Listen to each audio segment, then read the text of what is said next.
Nunca pensé que una simple invitación de boda me haría revivir los fantasmas de mi pasado. Cuando llegó ese sobre elegante con mi nombre escrito en caligrafía dorada. Mis manos temblaron. Sinjet y señora Mendoza los invitan cordialmente. No era cualquier boda, era la boda de Ricardo Mendoza, mi jefe, durante los últimos 5 años, pero más importante aún, era la boda del hermano que me había dado la espalda hace una década, sí. Escuchaste bien, Ricardo Mendoza, el exitoso empresario que dirigía la compañía donde trabajaba como médica corporativa. Era mi hermano menor. El mismo que una vez me suplicó que no lo abandonara cuando papá nos dejó con deudas imposibles de pagar. Él, mismo al que crié prácticamente sola, mientras mamá trabajaba 3 empleos para mantenernos a flote. ¿Recuerdas cuando tienes que elegir entre tu futuro y el de alguien más? Yo elegí el suyo, dejé mi beca de medicina en el extranjero, vendí todo lo que tenía de valor. Incluso el anillo de compromiso que mi novio de la universidad me había dado. Todo para que Ricardo pudiera estudiar administración de empresas. En la universidad privada que tanto deseaba. Algún día te lo pagaré, hermana. Seremos socios, tú y yo contra el mundo. Me decía con lágrimas en los ojos cada vez que le entregaba el dinero de mi trabajo nocturno en el hospital. Trabajaba, dobles turnos, fines de semana, feriados. Mi cuerpo estaba exhausto, pero mi corazón estaba lleno de esperanza. Pensaba que estaba invirtiendo en nuestro futuro conjunto. Pero la vida tiene una forma cruel de enseñarte que no todos valoran los sacrificios de la misma manera. Cuando Ricardo se graduó y consiguió su primer trabajo, las cosas empezaron a cambiar, las llamadas se volvieron menos frecuentes, las visitas, escasas. Estoy muy ocupado construyendo mi carrera, decía. Y yo, ingenua, pensaba que era temporal, que cuando las cosas se estabilizaran, volveríamos a ser los hermanos inseparables de antes. El primer golpe llegó cuando se casó con su primera esposa. Elena no fue la madrina que siempre soñé ser, ni siquiera fui invitada a la ceremonia íntima. Me enteré por Facebook, viendo las fotos de una boda elegante, donde estaban todos nuestros primos, tíos, amigos de la familia. Todos excepto yo. Fue algo muy pequeño, familiar. Me explicó por teléfono cuando finalmente lo confronté. Sabía que entenderías, pero no entendía. Y el dolor se quedó clavado en mi pecho como una espina que nunca pude sacar. Los años pasaron. Ricardo construyó su imperio empresarial mientras yo terminaba mi carrera de medicina a los 28 años. 5 años más tarde de lo planeado. Cuando mamá murió de cáncer, él envió flores y una disculpa por no poder asistir al funeral. Tengo una reunión importante con inversionistas japoneses. Me dijo por mensaje de texto. Mensaje de texto, para el funeral de nuestra madre. Ese día, algo se rompió dentro de mí para siempre. Pero la vida, irónica como siempre, tenía otros planes. Cuando me gradué como médica especialista en medicina laboral. La única oferta de trabajo decente que recibí fue en la empresa de Ricardo. Él ni siquiera sabía que yo había aplicado. Su asistente de recursos humanos me contrató basándose en mi currículo impecable. El primer día de trabajo fue surrealista. Entré a esa oficina de cristal en el piso 20 con vista panorámica de la ciudad y ahí estaba él, más mayor, más elegante. Con ese traje que probablemente costaba más que mi salario de 6 meses. Nos vimos a través del vídeo de su oficina, y por un momento, solo por un momento, vi sorpresa en sus ojos. ¿Sabes qué fue lo primero que me dijo, después de 10 años, sin hablarnos realmente? Drad Rivera, espero que mantenga las cosas profesionales. Aquí es Rivera. Usé el apellido de mamá después de su muerte. Ya no quería llevar el apellido Mendoza. Ya no quería ser la hermana que lo había dado todo y no había recibido nada a cambio. Durante 5 años trabajé en esa empresa. 5 años siendo la Drad Rivera para todos, incluyendo para él. Nunca mencionó nuestra relación familiar. Yo era simplemente otra empleada más. Una empleada excelente, eso sí. Mis evaluaciones siempre fueron perfectas. Reduje los accidentes laborales en un 90%. Implementé programas de salud mental que ahorraron millones a la empresa. Establecí protocolos médicos que se volvieron modelo para otras corporaciones. Pero para Ricardo, yo seguía siendo invisible, hasta que llegó esa invitación. La sostuve en mis manos durante horas esa noche. Sinjet y señora Mendoza los invitan cordialmente a la celebración del matrimonio de su hijo Ricardo Antonio Mendoza con la señorita Valeria Sánchez, su segunda boda. Esta vez sí estaba invitada, pero no como su hermana, estaba invitada como empleada, destacada de la empresa. Mi nombre aparecía en la lista de personal directivo y colaboradores destacados. ¿Sabes lo que duele más que ser ignorada? Ser reconocida como extraña. Esa noche lloré por primera vez en años. Lloré por la niña que trabajó en una panadería a los 15 años para comprarle útiles escolares a su hermano pequeño. Lloré por la Joven que canceló su luna de miel, soñada para pagar la matrícula universitaria de alguien más. Lloré por todos los cumpleaños olvidados, las navidades solitarias. Las celebraciones profesionales donde brillé por mi cuenta mientras él brillaba en su mundo, fingiendo que no tenía una hermana que había sacrificado su juventud por su éxito. Pero también sentí algo más, una llama pequeña pero intensa de dignidad. Decidí ir a esa boda. No por él, sino por mí. Iba a cerrar ese capítulo de mi vida para siempre. Iba a ver con mis propios ojos al hombre en el que se había convertido mi hermano pequeño, y después iba a seguir adelante sin mirar atrás. Compré el vestido más elegante que pude permitirme, un vestido negro de seda que resaltaba mi figura y mi dignidad. Me arreglé el cabello en un moño sofisticado, me maquillé con la perfección de alguien que sabe que será observada. Y me puse los aretes de perlas que había comprado con mi primer sueldo como médica. Los mismos aretes que había soñado usar el día que Ricardo me presentara como su hermana exitosa a su círculo social. Ese día nunca llegó, pero yo sí llegué a su boda, y lo ¿qué pasó esa noche cambió todo para siempre? El salón de bodas era exactamente lo que esperaba, ostentoso, elegante y probablemente costaba más que mi salario de 2 años. Flores importadas, candelabros de cristal, una orquesta en vivo y más de 300 invitados vestidos como si fueran a una gala de Hollywood. Llegué puntual. Como siempre. Busqué mi mesa en la lista de asientos y no pude evitar una sonrisa amarga. Mesa 18, en el fondo del salón, junto a la puerta de la cocina, mientras que los familiares cercanos estaban en las mesas 1 al 5, cerca del altar y la mesa principal. Yo estaba ubicada con los colaboradores de menor rango y algunos invitados de último minuto. Incluso en su propia boda, Ricardo había encontrado una manera de recordarme cuál era mi lugar en su vida. El último me senté en silencio, observando. Reconocí a varios tíos, primos, amigos de la familia que no veía desde hace años. Algunos me miraron extrañados, como si trataran de recordar de dónde me conocían.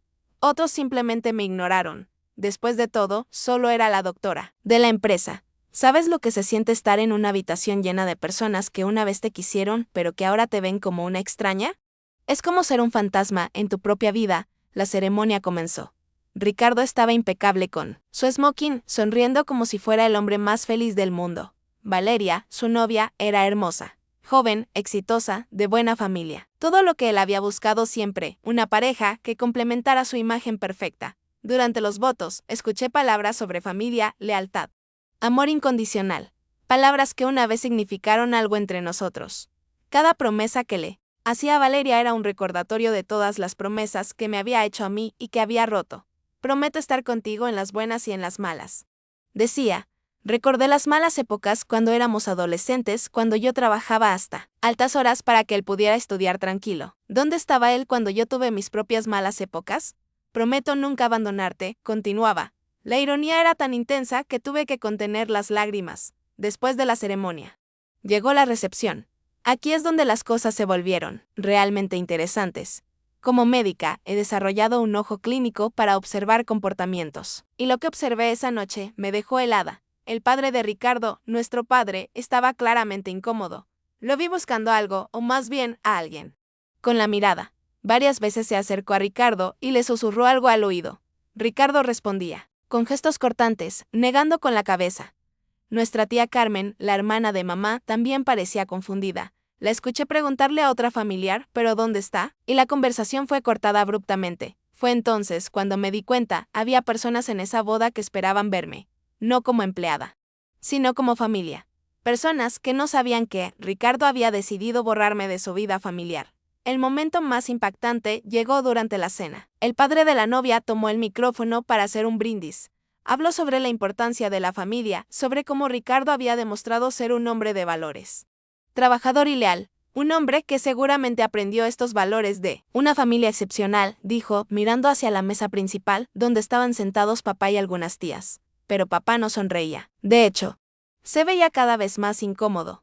Entonces llegó el turno de los brindis familiares. Los primos de Ricardo hablaron sobre recuerdos de la infancia. Sus amigos universitarios contaron anécdotas graciosas. Todo el mundo parecía tener una historia que contar sobre el maravilloso Ricardo, excepto que faltaba alguien en todos esos recuerdos. Faltaba la persona que había estado ahí en los momentos más difíciles. Faltaba la hermana que había sacrificado su futuro por el suyo. Fue la tía Carmen quien finalmente rompió el silencio incómodo. Se acercó a mi mesa durante el postre, con una copa de vino en la mano y una expresión de total confusión. Doctora Rivera, me dijo, disculpe, pero es que, me parece conocerla de algún lado. ¿No es usted? Soy la médica de la empresa. Respondí suavemente. No, es que, juraría que. Su quedó mirándome fijamente. Dios mío. Usted es Elena. Elena.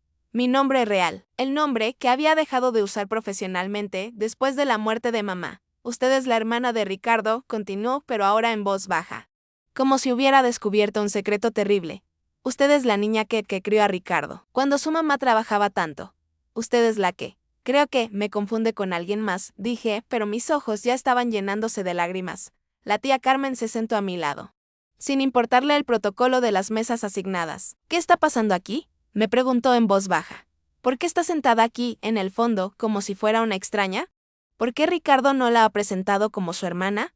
Ahí estaba, la pregunta que había estado evitando durante 5 años. La pregunta que me había hecho a mí misma miles de veces en las noches de insomnio. Porque para él, ya no soy su hermana, susurré finalmente. Hace mucho tiempo dejé de serlo. La tía Carmen me miró con una mezcla de horror y comprensión. Ella había estado ahí durante nuestra infancia. Había visto cómo yo trabajaba para mantener a Ricardo en la escuela. Había visto cómo sacrifiqué mi adolescencia por la estabilidad familiar. Esto no está bien, murmuró. Esto no está nada bien. En ese momento, como si el universo hubiera estado esperando el momento perfecto para la justicia, papá se levantó para hacer su brindis, las luces se atenuaron, todos los invitados guardaron silencio. Y papá tomó el micrófono con manos temblorosas. Quiero hablar sobre mi hijo Ricardo, comenzó, pero su voz no sonaba celebratoria. Sonaba cansada. Quiero hablar sobre el hombre en que se ha convertido. Ricardo sonreía, esperando las palabras de orgullo paternal que seguramente habían ensayado. Pero, papá tenía otros planes. Ricardo es exitoso, es próspero, es respetado en su campo. Continuó, pero hay algo que muchos de ustedes no saben. Ricardo no llegó aquí solo. El ambiente en el salón comenzó a cambiar. Podía sentir la tensión creciendo. Mi hijo tuvo una hermana. Tiene una hermana, dijo papá, y su voz se quebró ligeramente. Una hermana que sacrificó su juventud, su educación, sus sueños. Para que él pudiera tener los suyos, Ricardo había palidecido. Lo vi hacer gestos discretos hacia papá, tratando de detenerlo, pero papá ya no podía detenerse. Una hermana que trabajó 2 empleos mientras estudiaba para pagarle la universidad. Una hermana que vendió su anillo de compromiso para cubrir su matrícula del último semestre. Una hermana. ¿Qué, papá?, interrumpió Ricardo, tomando otro micrófono, creo que es suficiente. Este es un momento de celebración. Tienes razón, dijo papá, mirando directamente a Ricardo. Es un momento de celebración.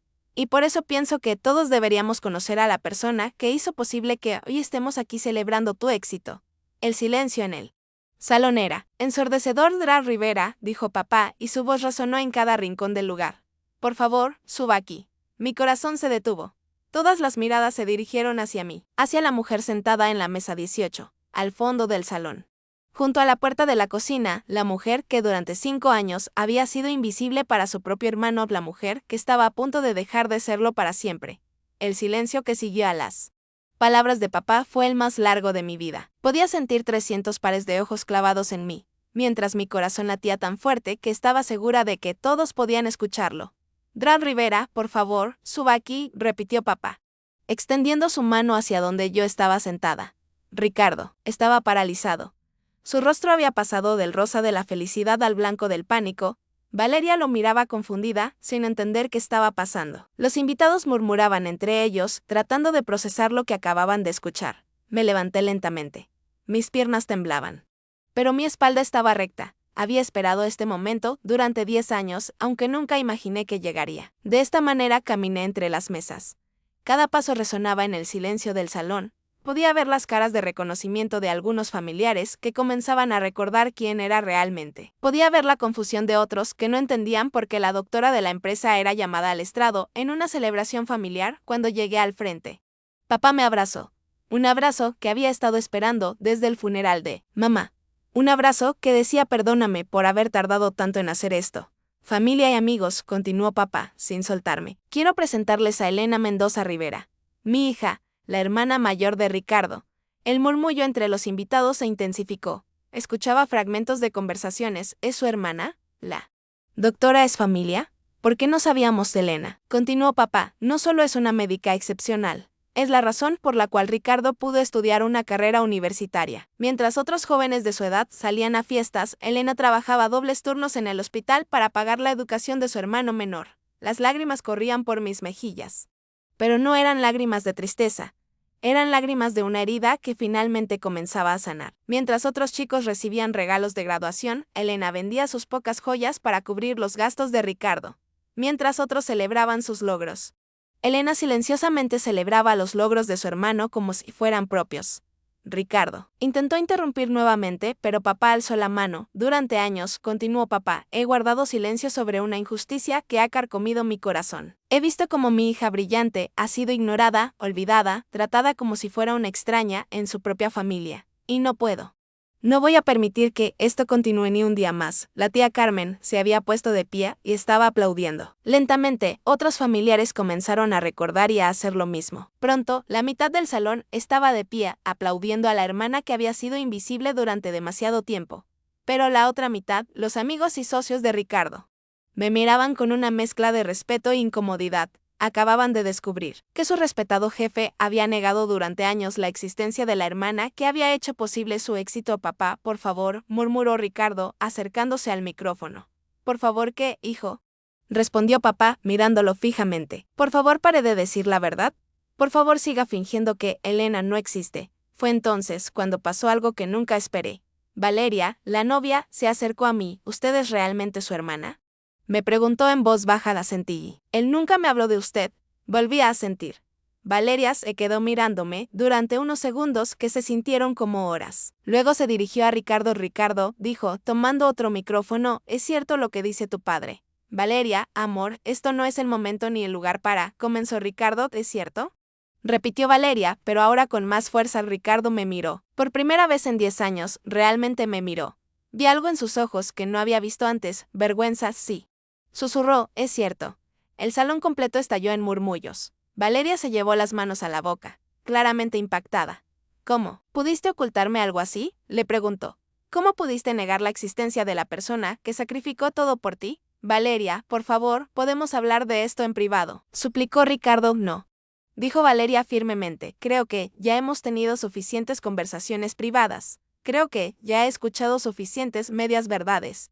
Se dirigió hacia mí, doctora Elena. Me dijo. Lamento profundamente no haber sabido de su existencia antes. Lamento que el hombre con quien me acabo de casar haya sido capaz de negar a la persona que más lo amó y lo apoyó. Luego se dirigió a los invitados. Creo que esta celebración ha revelado algo muy importante sobre el carácter de las personas, dijo. Creo que todos nosotros necesitamos reflexionar sobre lo que realmente significa la familia. La lealtad y la gratitud. Su quitó el ramo de novia que tenía en las manos y me lo entregó. Esto le pertenece a usted más que a mí. Usted es la que realmente se casó con la idea de que Ricardo fuera exitoso. Usted es la que realmente se comprometió con su futuro. El gesto de Valeria fue tan inesperado y tan poderoso que el salón completo quedó en silencio absoluto. Ricardo estaba devastado. Se acercó a mí con lágrimas en los ojos. Elena, hermana, yo no, dije suavemente, pero con firmeza. Ya no. Por favor, déjame explicarte. ¿Explicarme qué, Ricardo? ¿Explicarme por qué durante 5 años trabajé en tu empresa y me trataste como una extraña? ¿Explicarme por qué no fui invitada a tu primera boda? ¿Explicarme por qué no viniste al funeral de mamá? Mi voz se había fortalecido. Ya no era la hermana suplicante que necesitaba su aprobación. Era la mujer fuerte que había construido mi propia vida a pesar de su abandono. Explicarme por qué tuve que enterarme por Facebook de que te habías casado antes. ¿Por qué tuve que ver fotos de navidades familiares donde estaban todos excepto yo? Porque durante años fingiste que no tenías una hermana. Los invitados escuchaban en silencio total. Algunos lloraban. Otros grababan con sus teléfonos. Yo te amé incondicionalmente, continué. Te di mi juventud, mi dinero, mis sueños, mi futuro. Y tú me pagaste con indiferencia, con olvido, con negación. Elena, yo estaba confundido, tenía miedo de que pensaras que me estaba aprovechando. ¿Miedo? Repetí. ¿Miedo de qué? De reconocer que tu éxito tenía una hermana detrás. ¿Miedo de que tus amigos ricos supieran que vienes de una familia trabajadora? ¿Miedo de que tu imagen perfecta se viera empañada por la historia real de tu vida? Ricardo no pudo responder, porque ambos sabíamos que yo tenía razón. Tomé el micrófono y me dirigí a todos los INVITADOS.DORANTI. Años me pregunté qué había hecho mal. Me pregunté por qué no era suficiente. Me pregunté si había malinterpretado el amor que sentía por mi hermano menor. Pero hoy entiendo que el problema nunca fui yo. El problema fue que amé a alguien que no tenía la capacidad de amar de la misma manera. Hay personas que toman y nunca aprenden a dar. Hay personas que reciben sacrificios como si fueran derechos adquiridos. Hay personas que confunden el amor incondicional con la disponibilidad infinita. Hoy cierro un capítulo de mi vida que debía haber cerrado hace mucho tiempo. Hoy me libero de la necesidad de ser amada por alguien que eligió no amarme. Y le deseo a Ricardo lo mejor en su nueva vida. Espero que aprenda a valorar lo que tiene antes de perderlo. Espero que aprenda que la familia no se trata de sangre, sino de lealtad, respeto y gratitud. Dejé el micrófono y me dirigí hacia la salida, pero antes de irme, me acerqué a papá. Gracias. Le susurré. Gracias por finalmente decir la verdad, debí haberlo hecho hace años, me respondió con lágrimas en los ojos. Perdóname por haber tardado tanto. Ya no importa, le dije. Lo importante es que hoy puedo irme en paz. Salí de ese salón con la cabeza en alto. Detrás de mí escuchaba el caos que había quedado. Invitados discutiendo, Ricardo tratando de explicar. Valeria cuestionando todo lo que quería saber sobre el hombre con quien se había casado. Pero yo ya no era parte de ese drama. Yo ya había dicho todo lo que necesitaba decir. Cuando salí del salón esa noche, varios invitados me siguieron. La tía Carmen me abrazó llorando y me pidió perdón por haber permanecido en silencio todos estos años.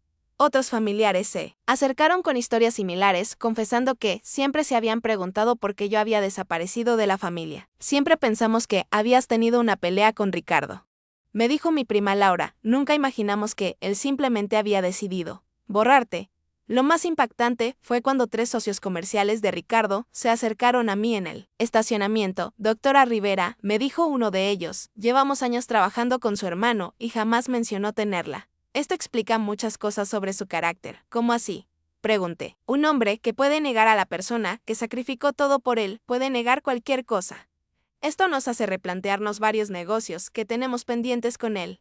Esa noche, varios videos de lo ocurrido comenzaron a circular en redes sociales. Para el lunes siguiente, la historia había llegado a los medios locales. La hermana olvidada, que confrontó a su hermano exitoso en plena boda, se había vuelto viral 3 días después. Mi teléfono no paraba de sonar. Ricardo me había llamado 47 veces. Había enviado mensajes, emails, hasta había aparecido en mi apartamento suplicando que habláramos. Elena, por favor, mi vida está destruida. Valeria me dejó, los socios están cancelando contratos, papá no me habla. Toda la familia me ha dado la espalda. Solo tú puedes arreglar esto. ¿Escuchaste eso?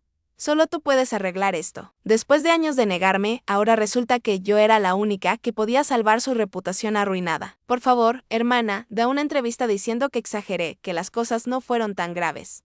Di que estamos bien, que fue un malentendido. Pero yo ya había tomado mi decisión, Ricardo. Le dije con una calma que me sorprendió incluso a mí. Durante años pensé que mi mayor sueño era recuperar a mi hermano. Ahora me doy cuenta de que mi mayor bendición fue perderlo. No puedes decir eso. Puedo y lo digo. Porque finalmente entendí que tú nunca fuiste mi hermano. Los hermanos no niegan a sus hermanas. Los hermanos no olvidan los sacrificios. Los hermanos no aparecen solo cuando necesitan algo. Le cerré la puerta en la cara. Fue la última vez que hablé con él. Renuncié a la empresa con una carta que se volvió legendaria entre mis ex colegas. No mencioné nombres. Pero todos sabían de quién hablaba cuando escribí. Es imposible trabajar para alguien que carece de la integridad básica para reconocer a las personas que lo ayudaron a llegar. ¿Dónde está punto? Acepté una oferta de trabajo en otra ciudad como directora médica de un hospital privado. El salario era el doble de lo que ganaba trabajando para Ricardo. Empaqué mi vida y me mudé a un lugar donde podría empezar de nuevo sin fantasmas del pasado. Pero la historia no terminó ahí. 2 meses después, recibí una llamada inesperada. Era Valeria. Elena, necesito contarte algo. Después de la boda, contraté a un investigador privado para que averiguara más sobre la historia que tu papá contó esa noche. ¿Por qué? Pregunté. Porque necesitaba saber con quién realmente me había casado. Y lo que descubrí fue peor de lo que imaginaba. Valeria había encontrado documentos que mostraban que Ricardo había solicitado préstamos estudiantiles que nunca usó porque yo ya había pagado todo. Había cobrado becas académicas falsificando información sobre su situación familiar. Fingiendo ser huérfano. Había recibido ayudas gubernamentales para estudiantes en situación de vulnerabilidad mientras yo trabajaba 3 empleos para mantenerlo. No solo te negó, me dijo Valeria. Te robó. Literalmente se benefició económicamente de tu sacrificio y luego fingió que nunca habías existido. Esa información llegó a los medios. La historia se volvió nacional. El empresario, que estafó al gobierno, negando a su hermana, apareció en todos los noticieros. Han pasado 6 meses desde la boda. Ricardo perdió la empresa, está enfrentando cargos por fraude, y Valeria no solo se divorció, sino que está demandándolo por matrimonio bajo engaño. Los socios comerciales que me abordaron esa noche efectivamente cancelaron todos sus contratos. Papá me llama cada semana. Debí haber hecho esto hace años. Me repite siempre. Debí haber protegido a mi hija cuando más lo necesitaba. La tía Carmen organizó una reunión familiar donde oficialmente me reintegraron a todas las celebraciones familiares. Nunca más permitiremos que alguien te haga invisible. Me prometió, pero yo estoy en paz. Finalmente entendí algo que me había tomado años aprender, a veces, para sanar. Hay que cerrar puertas aunque te duela. Y cuando lo haces, prepárate para todas las llamadas perdidas que llegarán después, porque resulta que cuando dejas de estar disponible para las personas que te daban por sentado, de repente te vuelves muy valiosa para ellas. Pero para entonces, ya es demasiado tarde. La semana pasada, recibí un mensaje de Ricardo desde la cárcel. Elena, perdóname, lo perdí todo. Solo me queda pedirte perdón, no respondí, porque algunas heridas sanan mejor en silencio y algunos capítulos se cierran mejor sin palabras finales. ¿Alguna vez sentiste que diste todo y aún así te trataron como un estorbo? Comenta tu historia abajo, suscríbete y comparte este video con alguien que necesita escucharlo. A veces, para sanar, hay que cerrar puertas aunque te duela, y cuando lo haces, prepárate para todas las llamadas perdidas que llegarán.